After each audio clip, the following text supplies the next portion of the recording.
কত গোল, কতটা চকচকে।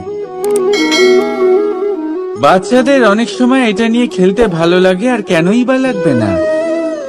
কতটা সুন্দর আর মসৃণ এটা। কিন্তু আপনি কি কখনো ভেবে দেখেছেন এই পাথর আগে কি ছিল? কোনো বিশাল আকার পর্বত, কোনো বিশাল আকার পাথরের একটা বড় ভেঙে যাওয়া অংশ বিশেষ, যেটা কোনোভাবে নদীতে পড়ে নদীর ধারার সাথে বইতে থাকলো, মাটির সাথে ঘর্ষণ হলো, বালির কণার সাথে ঘর্ষণ হতে থাকলো, আর তারপর ধীরে ধীরে এই আকার পেল। এবার আমরাও এই পাথরের মতোই। তাই মনে রাখবেন, আপনার ব্যক্তিত্ব, আপনার এই স্বরূপ ঈশ্বরের দেওয়া কখনোই নয়। হ্যাঁ, প্রকৃতি অবশ্যই আপনাকে জন্ম দিয়েছেন, কিন্তু আপনি নিজে নিজের ব্যক্তিত্বের রচয়িতা। আর আপনি তা রচনা করেন কঠিন পরিস্থিতির মুখোমুখি হয়ে, সংকটের ধারা পার করে। তাই আপনিও এই পাথরের মতো নিরন্তর চেষ্টা করতে থাকুন, নিজের অস্তিত্ব বজায় রাখুন, এই অস্তিত্বকে মহান করতে থাকুন, আর আমার সাথে ভালোবেসে বলুন, রাধা রাধা। দেখতে গেলে এই সংসার বড়ই সুন্দর, কিন্তু আসল সত্যি এটাই যে সংসারে সবকিছু নশ্বর। যেটা কাল ছিল তা আজ নেই, যা আজ আছে তা কাল ছিল না, আর যা আজ আছে তা কালও থাকবে না। প্রত্যেক মানুষকেই যথাসময়ে কালের কাছে মাথা নত করতে হয়। এই রূপের বিনাশ করে বার্ধক্য, প্রাণের বিনাশ করে মৃত্যু, আলস্য, ঈর্ষা ধর্মের বিনাশ করে, আর ক্রোধ বিনাশ করে সম্পর্কের। কিন্তু এরকম একটা অনুভূতি আছে যা একাই সমস্ত গুণ বিনাশ করতে সক্ষম হয়, আর সেটা হলো অহংকার। তাই জ্ঞানকে নিজের কাছে আসতে দিন, কিন্তু অহংকারকে কখনোই নয়। কারণ যদি এই অহংকার আপনার কাছে চলে আসে, তাহলে জীবনে যা কিছু আপনি অর্জন করেছেন, তা সে গুণ হোক বা হোক ধন, সে বন্ধু হোক বা হোক আনন্দ, সবকিছু শেষ হয়ে যাবে।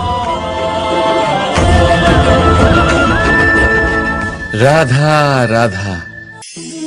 বর্ষাকালে যখন ভয়ানক বৃষ্টি হয়, তীব্র গতিতে যখন হাওয়া চলে, তখন আপনি নিশ্চয়ই দেখেছেন যে পাখিরা, যাদের বাসা মাঝে মাঝে ভেঙে পড়ে, নষ্ট হয়ে যায়।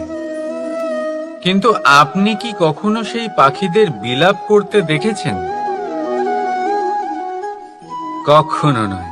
যখনই সেই বৃষ্টি থেমে যায়, তারা আবার একটু একটু করে খড়কুটো জোগাড় করে তাদের বাসা বানিয়ে ফেলে। নিজের সংসার সেই রকমই বানিয়ে দেয় যেমন আগে ছিল। এমন কেন? কারণ এই ঝড়ের তাণ্ডবের সাথে সেই পাখিদের কোনো বোঝাপড়া করারই নেই। তারা শুধু সেটাই করতে থাকে যেটা তাদের হাতে আছে, আর এটাই হলো সুখী জীবনের মূল মন্ত্র। যেটা আপনার হাতে নেই, তা নিয়ে বিলাপ করে আপনার কোনো লাভ হবে না। মনোসংযোগ তাতেই করুন যা আপনার হাতে রয়েছে। যা বদলে গেছে তাকে আপনি আবার বদলাতে পারবেন না, কিন্তু যা আপনি বদলাতে পারবেন তাতে মনোসংযোগ করুন। এই জীবনে একটু ধনাত্মক হয়ে উঠুন, দেখবেন সব শুভ হবে। রাধা রাধা।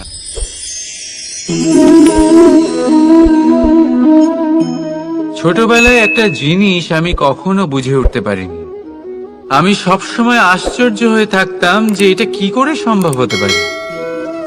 ব্যাপারটা ছিল এরকম, আমি আমাদের গোয়াল ঘরে দেখতাম ভিন্ন ভিন্ন রং রূপের গাভী, কারোর রং কালো তো কারোর রং সাদা, কেউ খয়েরি তো কারোর রং বাদামি। এবার আমি দেখতাম কারোর কারোর শিং বড় তো কারোর এত ছোট যে দেখাই যায় না। কোনো গাভী আকারে ছোট ছিল তো কেউ একটু বড়, কিন্তু যখন সেই সব গাভী দুধ দিত তখন আমি দেখতাম সেই সব দুধ সমান, রং সমান, স্বাদ সমান, গুণও সমান আর সমান পুষ্টিও। এবার আমি এটা বুঝতে পারতাম না। আমার দৃষ্টিতে তো সমস্ত গাভী আলাদা আলাদা ছিল। আমি ভাবলাম আমি মাকে জিজ্ঞেস করি। মাকে জিজ্ঞেস করলাম। মা আমাকে বললেন, কানাই, রং রূপ পাল্টালেও গাভীদের বাস্তবিকতা তো পাল্টায় না, গাভী তো গাভীই থাকবে। এবার আমি এটা বুঝতে পারি না যে মানুষ এটা আত্মসাৎ কেন করতে পারে না। দেখুন, রং, রূপ, জাত, ধর্ম, ভাষা এই সবের উপরে হলো মনুষ্যত্ব। আর মনুষ্যত্বের একটাই ধর্ম, আর সেটা হলো প্রেম। তাই এই প্রেম আপনি সকলের সাথে ভাগ করে নিন, প্রেমের সাথে সকলের সেবা করুন। এই মনুষ্যত্বর অমৃত চেখে দেখুন, আর আপনি বুঝে যাবেন যে আমরা কেউ আলাদা আলাদা নই, আমরা সবাই সমান। রাধা রাধা। সাগর কত বিশাল হয় এই সাগর, কি না করতে পারে এই সাগর।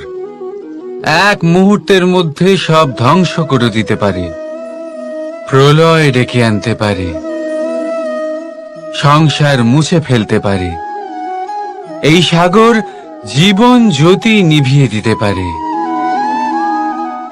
কিন্তু এই সাগর যা মেটাতে পারে না তা হলো একজন তৃষ্ণার্তের তৃষ্ণা। অন্যদিকে এই ঘোড়া যা এতটাই ছোট যে গোপিনীরা একসঙ্গে অনেকগুলো নিয়ে চলতে পারে, কিন্তু এই ছোট ঘোড়া অনেকের তৃষ্ণা মেটাতে পারে।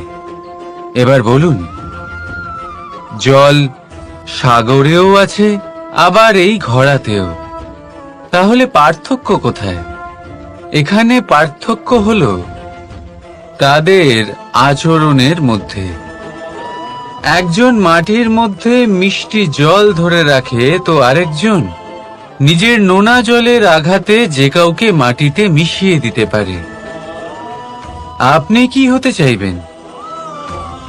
সাগরের নোনা জল হয়ে কারোর আশা চূর্ণ বিচূর্ণ করে দিতে, নাকি মিষ্টি জলের ঘোড়া হয়ে কারোর তৃষ্ণা মেটাতে? সিদ্ধান্ত আপনার। রাধা রাধা। কতবার এমন হয় আপনি কোনো কাজ করার জন্য কাউকে দায়িত্ব দেন, কিন্তু সেই ব্যক্তি সেই কাজ সম্পন্ন করতে পারে না, অসম্পূর্ণ রেখে দেয়, অথবা ঠিকভাবে করতে পারে না। এবার এই পরিস্থিতিতে কি হয়? আপনি ক্রুদ্ধ হয়ে যান, তার উপরে আপনি রেগে যান, তাকে তিরস্কার করেন, আর তারপরে সেই কাজ সম্পন্ন করতে আপনি নিজেকেই নিযুক্ত করেন, আর শেষ পর্যন্ত সেই কাজ সম্পন্ন হয়েই যায়। এবার এই বিষয়ে সমস্যা সেই ব্যক্তির চেষ্টায় নয়, সমস্যা আপনি যে সেই ব্যক্তিকে ভরসা করলেন তার ছিল। আমরা অন্যের প্রতি ভরসা করাকে প্রথম পদক্ষেপ বানিয়ে, আর নিজের উপরে বিশ্বাসকে শেষ সম্বল। কিন্তু তার বদলে এটাই হওয়া উচিত যে নিজের উপরে ভরসাকে আমরা প্রথম পদক্ষেপ বানাই, তাকে নিজের সহায় মানতে হবে। যদি আপনি এমন করেন তাহলে পরিণাম আরো সুখকর, আরো আনন্দদায়ক হবে। তাই মনে রাখবেন, এই সংসারে আপনার সব থেকে বড় ভরসা আর কেউ নেই। এই সংসারে আপনার সব থেকে বড় রক্ষাকর্তা আর কেউ নেই, বরং আপনি নিজেই। রাধা রাধা। আসুন আপনাকে একটা প্রশ্ন করছি, সোনা আর লোহার মধ্যে তফাৎ কি? এবার বেশিরভাগ লোকের উত্তর এটাই হবে যে সোনা বহুমূল্য। সোনার মূল্য লোহার থেকে আমাদের আরো বেশি সুন্দর দেখায়। অন্যদিকে লোহা সেই সৈনিকদের ঢাল ও তলোয়ার হয়ে তাদের রক্ষা করে যারা আমাদের প্রাণকে রক্ষা করেন। এই সৈনিক না থাকলে আমাদের প্রাণও থাকবে না। এবারে বলুন, সোনার মূল্য বেশি হওয়াতে কি লোহার মূল্য কমে যায়? কখনোই নয়। ঠিক সেইভাবে এই জীবনে আপনি যতই চেষ্টা করুন, কিছু না কিছু এমন থেকে যাবে যা আপনি কখনোই পাবেন না। আর সেই কারণে নিজেকে অক্ষম মনে করা অনুচিত। হতে পারে আপনার কাছে সেই গুণ আছে যেটা সংসারে আর কারোর কাছে নেই। সেই গুণটাকে চিনুন, সেটাকে বাড়ান আর সেটাকে ব্যবহার করুন। তাই মনে রাখবেন, সংসারে প্রত্যেকটা ব্যক্তি বিশেষ হয়, আর এই সংসারে সবাই সবকিছু পায় না। নিজেই দেখে নিন, সোনাকে যে দোকানে সাজিয়ে রাখা হয় সেই দোকানের তালা লোহা দিয়ে তৈরি হয়। রাধা রাধা। ধন খরচ করেও একটা জিনিস আমরা কিনতে পারবো না, আর তা হলো একটা মুহূর্ত। কি হলো? সত্যি সামনে এসে গেল। সত্যি হলো এটাই যে জগতে সব থেকে বেশি মূল্যবান সময়। সেই সময় যেটা আমরা এমনি নষ্ট করে দিই, অকাজে, কখনো কোনো আশাতে, কখনো শোক করে, কখনো ঘটে যাওয়া দিনের কথা ভেবে, তো কখনো ভবিষ্যতের চিন্তাতে। এই সময়ের সদ্ব্যবহার আমাদের করা উচিত। এই সময়ের সদ্ব্যবহার করে আমাদের ধন অর্জন করা উচিত, মহান কাজ করা উচিত, আমাদের ব্যক্তিত্বকে উদার করা উচিত, ভালো কাজ করা উচিত, সকলের সাথে আনন্দ ভাগ করা উচিত।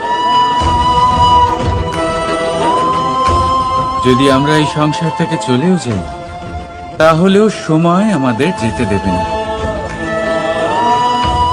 এখানেই স্থিত করে রাখবে, কারোর না কারোর জন্য প্রেরণা হয়ে বা কারোর মুখে কৃতজ্ঞতার হাসি ফুটিয়ে। রাধা রাধা। সূর্য। এই সংসারে সব থেকে বেশি তেজস্বী এই সূর্য, সব থেকে বেশি উজ্জ্বল, সব থেকে বেশি শক্তিশালী। কিন্তু আপনি কি কখনো সূর্যোদয় দেখেছেন? এই শক্তিশালী সূর্য কিভাবে উদয় হয়? লাল রঙের আভার সাথে, সৌম্যতার সাথে, শান্তির সাথে উদয় হয়। কখনো সূর্যাস্ত দেখেছেন? সেই লাল রঙের আভা, সেই সৌম্যতা, সেই একই শান্তি। আর এটাই একজন মহান ব্যক্তিত্বের গুণ। যখন জীবনে উত্থান ঘটে তখনও অহংকার করেন না, সৌম্যতা বজায় রাখেন। আবার যখন জীবনে ক্ষতি হয় তখনও সৌম্যতা বজায় রাখেন। যদি আপনিও চান সূর্যের মতো আপনি সম্মান পাবেন, তাহলে সূর্যের মতন হন। যখন জীবনে আনন্দ আসে, কুশল আসে, তখন সীমা লঙ্ঘন করবেন না। যখন জীবনে দুঃখ আসে, কষ্ট আসে, বিনাশের পথে অগ্রসর হবেন না। সৌম্য থাকুন, শান্ত থাকুন, সূর্যের মতো চকচক করতে থাকুন। কারণ সব মুহূর্তের মতোই এটাও একটা মুহূর্ত। তাতে আপনি আনন্দ লাভ করুন বা পান দুঃখ, এই মুহূর্ত অবশ্যই চলে যাবে। রাধা। আপনি ওই কথাটা নিশ্চয়ই শুনেছেন, যখন ভগবান একটা দরজা বন্ধ করেন তখন অন্যদিকে অনেক দরজা খুলে দেন। এবার এই দরজা, এই সমস্ত পথ আমরা দেখতে পাই না, অনেক সময় আমরা বুঝতে পারি না, হারিয়ে যায় সব। কখনো কখনো মনে হয় যে এই কথাটাই মিথ্যে, কিন্তু আসলে তা তো নয়। তাহলে হারিয়ে যায় কেন? কারণ আমরা সময় নষ্ট করি এই দরজার দিকে তাকিয়ে থেকে। ভাবি এই বুঝি দরজা খুলবে, এবার দরজা খুলবে। অপেক্ষা করতে করতে আমরা অনেক সময় নষ্ট করে ফেলি। এত সময় নষ্ট করি যে আমরা দেখতে পাই না, খুঁজে পাই না সেই সমস্ত দরজা আর পথ যা আমাদের জন্য খোলা রয়েছে। যদি খুঁজেই না পাই তাহলে তা ব্যবহার করব কি করে? মনে রাখুন, ভগবান সব সময় আমাদের সাথে রয়েছেন, আমাদের সাহায্য করছেন।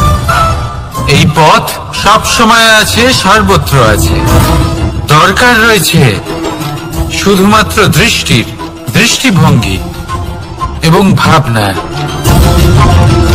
এই দৃষ্টিকে বিস্তৃত করুন, এই দৃষ্টিভঙ্গিকে ধনাত্মক করে তুলুন, আর এই ভাবনা, এর সীমা একটু বাড়িয়ে তুলুন।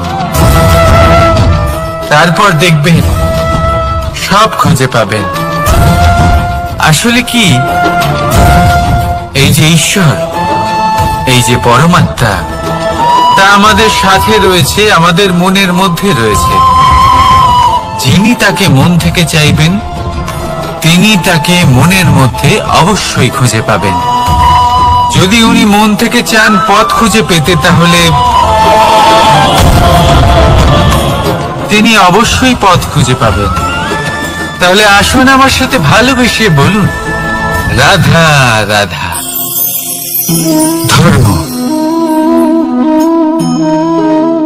আমরা সকলে ধর্মের বিষয়ে কথা বলি, কখনো নিজের ধর্মের বিষয়, আর কখনো অন্যের ধর্মের বিষয়।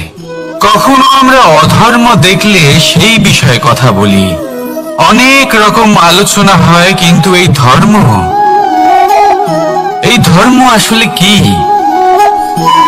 সেটা কি কেউ বোঝে? যদি আমি আপনাকে উত্তর দিই, এই উত্তর সরল। ধর্ম হলো তাই যা মানুষকে অন্য মানুষের সাথে, সমস্ত বিশ্ব সংসারের সাথে আনন্দ সহকারে বাঁচতে শেখায়। সেই জন্য আপনি যদি কখনো কোনো ধর্মীয় স্থানে যান, সেই ধর্মীয় স্থানে গিয়ে আপনার শান্তির অনুভূতি হয়, তাই না? কিন্তু দেখুন, ধর্মের জ্ঞান থাকলেই সেই মানুষ ধর্মের পথে চলতে পারবে এমন কোনো কথা নেই।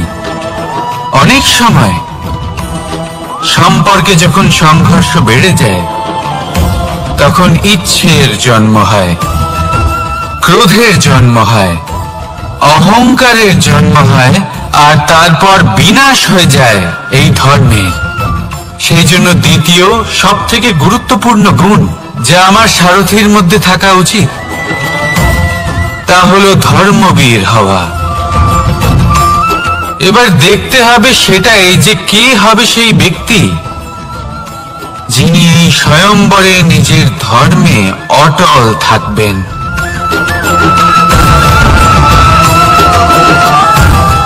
কারণ সেই ব্যক্তি এই সংসার থেকে সরে এসে ধর্মের পুনঃস্থাপনের এই মহাকার্যে আমার সারথি হতে পারবেন।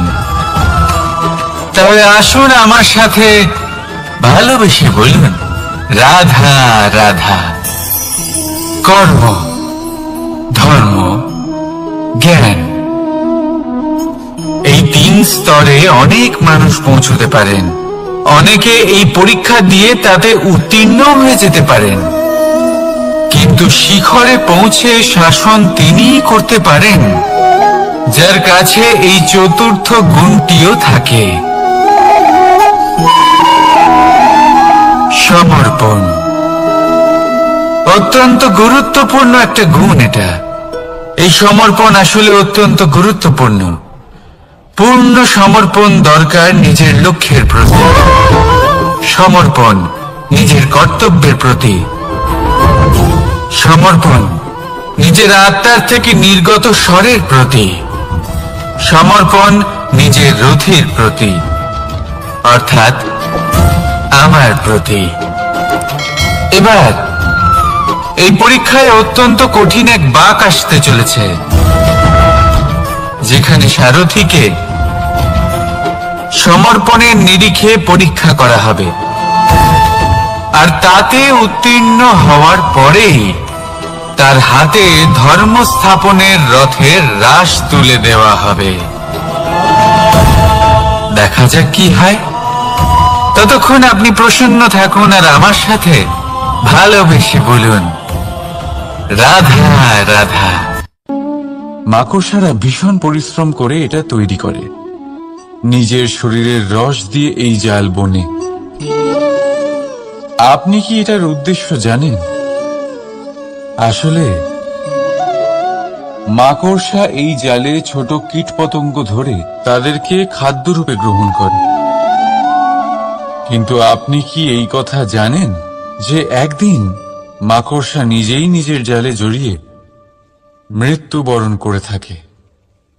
বলুন, কি করেন আপনি এই জাল দেখতে পেলে? দেখতে পেলেই মুছে ফেলেন এর অস্তিত্ব, তাই না? তেমনি অন্যদিকে পাখির বাসা, পাখিরাও ভীষণ পরিশ্রম করে এটা তৈরি করে। কিন্তু যদি পাখি একদিন এটা ছেড়ে চলে যায়, তাহলেও লোকে এটা নষ্ট করে দেয় না। কারণটা কি?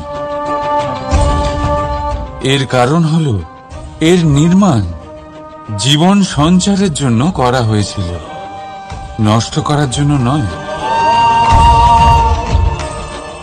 তাই মনে রাখবেন, জীবনে আপনার পরিশ্রম যতই বেশি হোক না কেন, যদি আপনার লক্ষ্য শুভ না হয়, তাহলে আপনারও বিনাশ নিশ্চিত। তাই সৃজন করতেই থাকুন আর মুগ্ধ হয়ে বলুন, রাধা রাধা।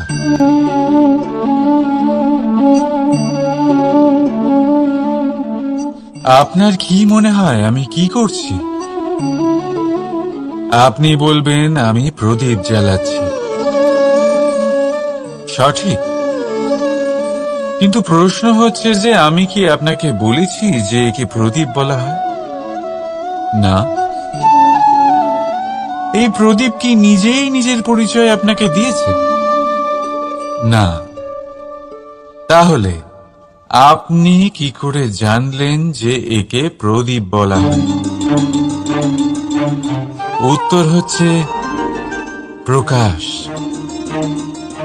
যে স্বয়ং জ্বলে অন্ধকারের মধ্যে সংসারকে পথ দেখায়, সেটাই প্রদীপ। যা নিরাশার মাঝে আশার আলো প্রদর্শন করে, সেটাই প্রদীপ। অপর দিকে আছে সাপ, যাকে না দেখেও তার ফনার আওয়াজ শুনেই লোকে ভয় পেয়ে যায়। তার মানে ব্যক্তির পরিচয় তার কর্মের দ্বারা পাওয়া যায়। তাই আপনার এটা বলার প্রয়োজন নেই যে আপনার পরিচয় কি। এটা আপনার কর্মই নিশ্চিত করবে যে লোকে আপনাকে প্রদীপ ভেবে ভালোবাসবে নাকি সাপ ভেবে ভীত হয়ে থাকবে। রাধা রাধা। সময় কত বিচিত্র হয়। সময় আমাদের পক্ষে থাকলে আমরা নিজেদের রাজা মনে করে নিই, আর সেই সময় যদি বিপক্ষে চলে যায়, তাহলে নিঃস্ব হতে সময় লাগে না। তাই মানুষের একটা অভ্যেস আছে, খারাপ সময়ের জন্য কিছু সঞ্চয় করা। আত্মীয়, বন্ধু খারাপ সময় পাশ থেকে সরে যায়। যশ, মান প্রতিকূল সময় চিরস্থায়ী হয় না। তাই মানুষ মনে করে অর্থ সঞ্চয় করাই শ্রেয়। অর্থের কোনো হৃদয় নেই যা সময়ের সাথে পরিবর্তিত হবে। সংসার বলে সর্বদা অর্থ সঞ্চয় করতে থাকুন। খারাপ সময় অবশ্যই কাজে লাগবে, কিন্তু আমি বলবো শুভ কর্ম করতে থাকুন, আনন্দে থাকুন, নিজের ওপর আর ঈশ্বরের ওপরে বিশ্বাস রাখুন। খারাপ সময় কখনো আসবেই না। রাধা রাধা। প্রকৃতি মানুষকে এক বিশেষ শক্তি দিয়েছে, অন্য জীবের থেকে বেশি শক্তি দিয়েছে। স্মরণ শক্তি। এই শক্তি মানুষকে অন্য জীবের থেকে ভিন্ন করে, ইতিহাস রচনা করার প্রেরণা দেয়, জ্ঞানকে বংশানুক্রমে এগিয়েও নিয়ে যায়। আর যারা ভুলে যান, অধিকাংশ সময় তারা উপহাস আর দয়ার পাত্র হয়ে যান। কিন্তু এটাই কি প্রকৃত রূপে সত্য? না। এই স্মরণ শক্তি মানুষের বিকাশে সব থেকে বড় বাধা হয়ে দাঁড়ায়। তার মনকে দূষিত করে দেয়। খারাপ অভিজ্ঞতা, কারোর করা বিশ্বাসঘাতকতা, কারোর কটাক্ষ বেশিরভাগ মানুষই ভুলতে পারেন না, আর তারপর প্রতিশোধ নিতে উদ্যত হন। প্রথমে সময় নষ্ট করেন প্রতিশোধের প্রস্তুতিতে, আর তারপর সময় নষ্ট করেন প্রতিশোধ নেওয়ার সুযোগ খুঁজতে। যদি সন্তুষ্টি পেতে চান, যদি জীবনে আনন্দ পেতে চান, তাহলে স্মরণ শক্তির সদ্ব্যবহার করুন। নিজের স্মরণ শক্তিকে চালনা করুন শুধুমাত্র ভালো কথা আর ভালো স্মৃতির দিকে। জীবনে আনন্দ পাবেন। রাধা রাধা। মানুষ নিজের পরিবারের জন্য কত কিছুই না করে, দিন রাত পরিশ্রম করতে থাকে যাতে তার পরিবারের প্রয়োজন পূরণের জন্য অর্থ রোজগার করতে পারে। কিন্তু শুধু অর্থ রোজগার করাটাই কি যথেষ্ট? আপনি বলবেন, হ্যাঁ নিশ্চয়ই, অর্থ দিয়ে সবকিছু পাওয়া যায়, বিদ্যা পাওয়া যায়, বাড়ি পাওয়া যায়, ওষুধ পাওয়া যায়, আর কত কিছুই না পাওয়া যায়। এইসব একটা পর্যায় পর্যন্ত সঠিক, কিন্তু একটু মন দিয়ে ভেবে দেখুন, যখন কোনো শিশু অসুস্থ হয়ে পড়ে তখন সে ওই তিক্ত ওষুধ কেন খেয়ে নেয়? এই জন্য কারণ ওর পিতা সেই ওষুধ অর্থ দিয়ে কিনেছে? না, বরং এই জন্য কারণ তার পিতা যে তার সামনে দাঁড়িয়ে, তার উপরে তার বিশ্বাস আছে। বিশ্বাস আছে যে উনি তার কিচ্ছু হতে দেবেন না।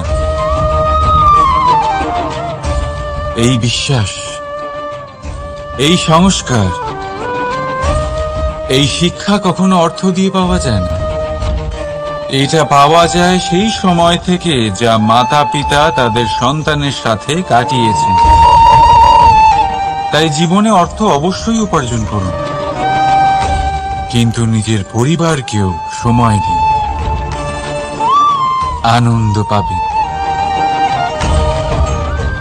রাধা রাধা।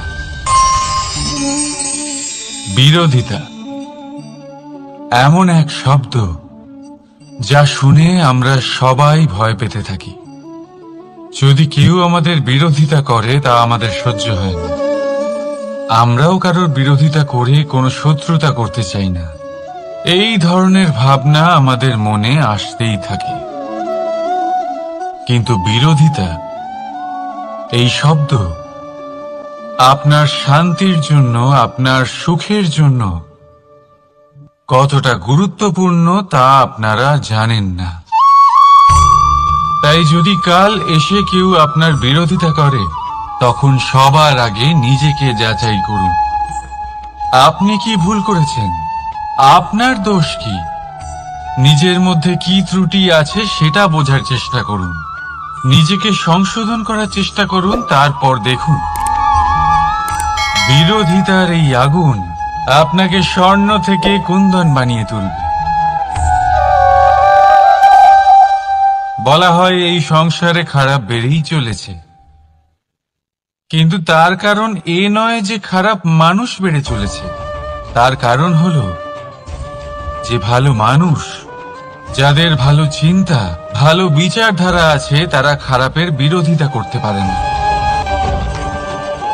যদি আপনার সম্মুখে কোনো খারাপ কর্ম হয়, তাহলে তার বিরোধিতা করতে সংকোচ করবেন না, কারণ বিরোধিতার এই আগুন মন্দকে পিছুপা হতে অবশ্যই বাধ্য করে। রাধা রাধা। বিশ্বাস, জীবনে বিশ্বাস কতটা গুরুত্বপূর্ণ। একজন স্ত্রী তার স্বামীর হাত ধরে যে কোনো জায়গায় যেতে পারেন, এর কারণ হলো বিশ্বাস। তার নিজের স্বামীর ওপরে বিশ্বাস আছে। যখন একজন মা তার ছোট বাচ্চাকে কোলে তুলে হাওয়ায় ওঠায়, তখন সেই বাচ্চা ভয়ভীত হয়ে যায় না।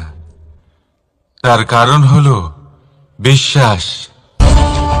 তার বিশ্বাস আছে যে তার মা তার কিচ্ছু হতে দেবে না। এক বৈদ্যের দেওয়া ঔষধ সন্তান কিছু না বুঝে শুনেই খেয়ে ফেলে। সেই বৈদ্যের জ্ঞানের বিষয়ে তার কোনো ধারণাই থাকে না, শুধু নিজের পিতার উপরে বিশ্বাস আছে যে তার পিতা তাকে খারাপ কিছুই দেবে না। যখন এই সংসারের প্রতিটা বন্ধন বিশ্বাসের উপরে দাঁড়িয়ে আছে, তাহলে কেন এই বিশ্বাসকে আমরা জীবনে আনতে পারি না? আপনি নিজেই দেখুন, এই বিশ্বাস নিজের জীবনে এনে দেখুন, সবকিছু আরো সুন্দর হয়ে যাবে। তাই ভালোবেসে বলুন, রাধা রাধা।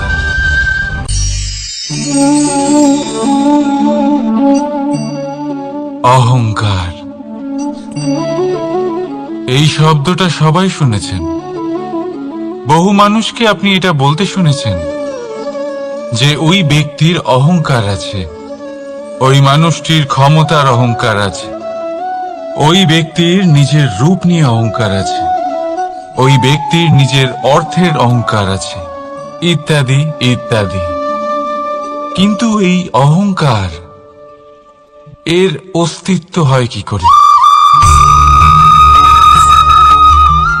এবারে একবার এই হাতটা দেখুন। যদি এই হাতের 5 আঙ্গুল উঠে দাঁড়ায়, আশীর্বাদ। আর যদি এই হাতের 5টা আঙ্গুল একসাথে মুঠো হয়ে যায়, শক্তি, সংকটের বিরুদ্ধে ঢাল। কিন্তু এই একটা আঙ্গুল সংকটের কারণ হয়ে দাঁড়াতে পারে। এই একটা আঙ্গুল শত্রুকে আহ্বান জানায়। এবার অহংকার বলে এই শব্দটাই দেখে নিন। আমাদের থেকে আলাদা হয়ে গেলে হয় অহং। অহং অর্থাৎ ব্যক্তির মনে হয় যে সে আপনদের থেকে, নিজের বন্ধুদের এবং সঙ্গীদের থেকে, নিজের পরিবারের থেকে অনেক উপরে, অনেক শ্রেষ্ঠতর সে। কিন্তু মনে রাখবেন, এই অহংকার কোন ব্যক্তির অস্তিত্বের বিনাশের প্রথম ধাপ। তাই ঝেড়ে ফেলে দিন এই অহংকারকে, আর বিশ্বাস করুন আমাদের ওপর, কারণ তখনই আপনি শান্তি পাবেন। আর সেই শান্তির সাথে বলে উঠবেন, রাধা রাধা।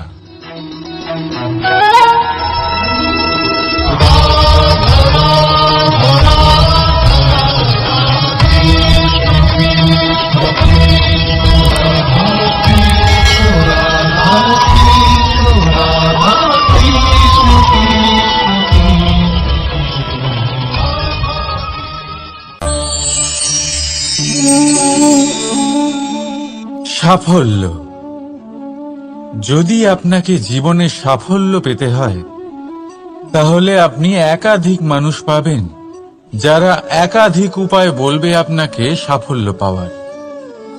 দীর্ঘ সময় ধরে পরিশ্রম, চেষ্টা, নির্ধারণ, নিষ্ঠা এই বিষয়ে ভাষণ দিতে থাকবেন। একাধিক রকমের উদাহরণ আপনার সামনে তুলে ধরবেন। কিন্তু আমার এটা মনে হয়, আমরা কেন সেই বিষয়ে কথা বলি না যা মানুষকে অসফল করে তোলে? শুধু দুটো ব্যাপার অসফল হওয়া নিশ্চিত করে। শুধু দুই ধরনের মানুষ বেশিরভাগ অসফল হন। প্রথম তারা যারা ভাবে অনেক কিছু কিন্তু কিছুই করে না, আর দ্বিতীয় তারা যারা অনেক কিছু করতে থাকে কিন্তু ভাবনা চিন্তা না করে। ভাবনা আর কর্ম, এদের মাঝে সামঞ্জস্য রাখা খুব জরুরি। যদি এটা থাকে, তাহলে জীবনে কখনো অসফল হবেন না। রাধা রাধা। আপনি অনেককে এই কথা নিশ্চয়ই বলতে শুনেছেন, এই ব্যক্তির দৃষ্টিতে দম্ভ আছে, এই ব্যক্তির চোখের ওপর অহংকারের পর্দা পড়ে আছে, ইত্যাদি ইত্যাদি। চলুন আমি আপনাকে একটা প্রশ্ন করছি, আপনি দেখেন কি দিয়ে? দৃষ্টি দিয়ে নাকি দৃষ্টিভঙ্গির সাহায্যে? ভাবুন। চিন্তায় পড়ে গেলেন নিশ্চয়ই। দৃষ্টি যে কোনো বস্তুর বা যে কোনো মানুষের শুধু বাইরের রূপটা দেখায়, যেখানে দৃষ্টিভঙ্গি আপনাকে সোজা আসল পরিচয়ের সাথে সাক্ষাৎ করায়। উদাহরণ হিসেবে চন্দ্র। চন্দ্র আমরা সবাই দেখেছি। বহু মানুষ আছেন যাদের চন্দ্র অত্যন্ত সুন্দর লাগে, আবার কিছু মানুষ এমনও আছেন যারা এই চন্দ্রের মধ্যেই দাগ খুঁজে বার করেন। এই হলো দৃষ্টিভঙ্গি। যদি নিজের দৃষ্টিভঙ্গিতে প্রেম রাখেন, ভালোবাসা রাখেন, সম্ভ্রম রাখেন, তাহলে তার বদলে আপনিও প্রেম আর সম্মান অবশ্যই পাবেন। এবারে দেখুন, যে জল দিয়ে ঈশ্বরের মূর্তি ধোয়া হয় তাকে চরণামৃত বলা হয়। এটার কারণ দৃষ্টিভঙ্গি। এখন আপনি পাথরকে ভগবান ভেবে পুজো করবেন, নাকি ভগবানকে পাথর ভেবে পরিত্যাগ করবেন? সিদ্ধান্ত আপনার, কিন্তু এই সিদ্ধান্ত নির্ভর করে আপনার দৃষ্টিভঙ্গির ওপর। তাই নিজের দৃষ্টিভঙ্গি শুভ রাখুন, নিজের দৃষ্টিভঙ্গিতে ভালোবাসা রাখুন, আর আনন্দে বলুন রাধা রাধা।